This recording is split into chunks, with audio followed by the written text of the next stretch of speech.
Kasus kriminal pembunuh seorang pria, pemilik toko kelontong di Surabaya, Jawa Timur, akhirnya tertangkap. Tersangka diketahui sebagai mantan karyawan kakak ipar korban. Pembunuhan dilatar belakangi dendam dan rasa sakit hati.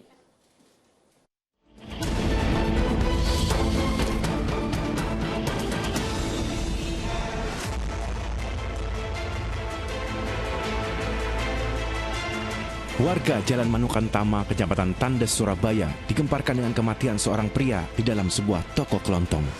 Pemilik toko tersebut ditemukan tewas mengenaskan dengan sejumlah luka di kepala akibat hantaman benda keras. Saat kejadian, pria 67 tahun tersebut diketahui bersama dengan sang istri. Namun, wanita itu selamat dan diamankan ke Polsek Tandes untuk dimintai keterangan. Polisi bergegas menggelar olah TKP untuk mengumpulkan bukti dan keterangan saksi. Dugaan korban jadi sasaran amuk perampok sirna lantaran tidak ada barang berharga serta uang miliknya yang hilang dibawa pelaku.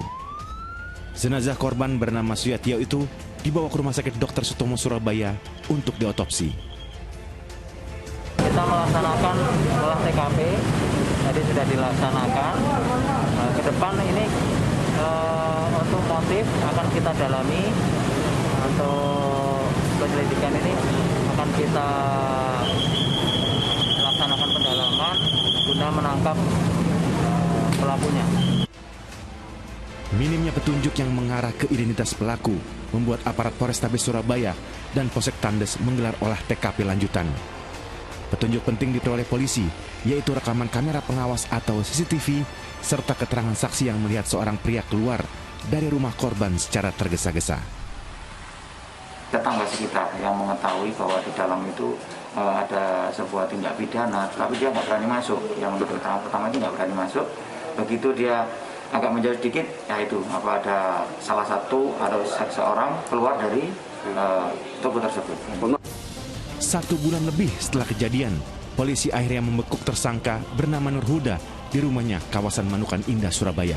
Pria 31 tahun ini merupakan eksekutor pembunuhan terhadap Suyatio. Ia membunuh atas inisiasi rekannya berinisial AR yang kini masih buron. Huda mengaku membunuh atas dasar sakit hati dan dendam.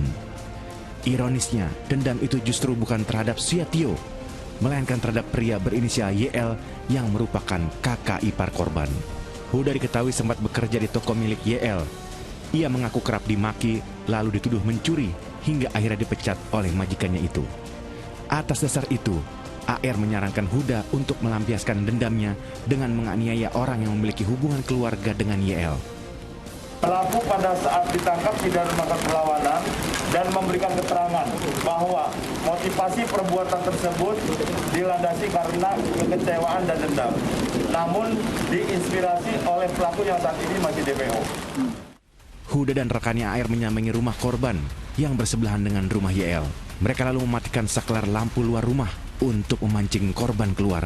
Saat korban keluar rumah dan mencoba menyalakan lampu, Huda langsung memukulnya menggunakan batu sebanyak 4 kali. Melihat korban terkapar bersimbah darah, keduanya kabur menggunakan sepeda motor. Kedua tersangka terancam dijerat pasal berlapis dengan hukuman penjara seumur hidup. Tim Liputan melaporkan.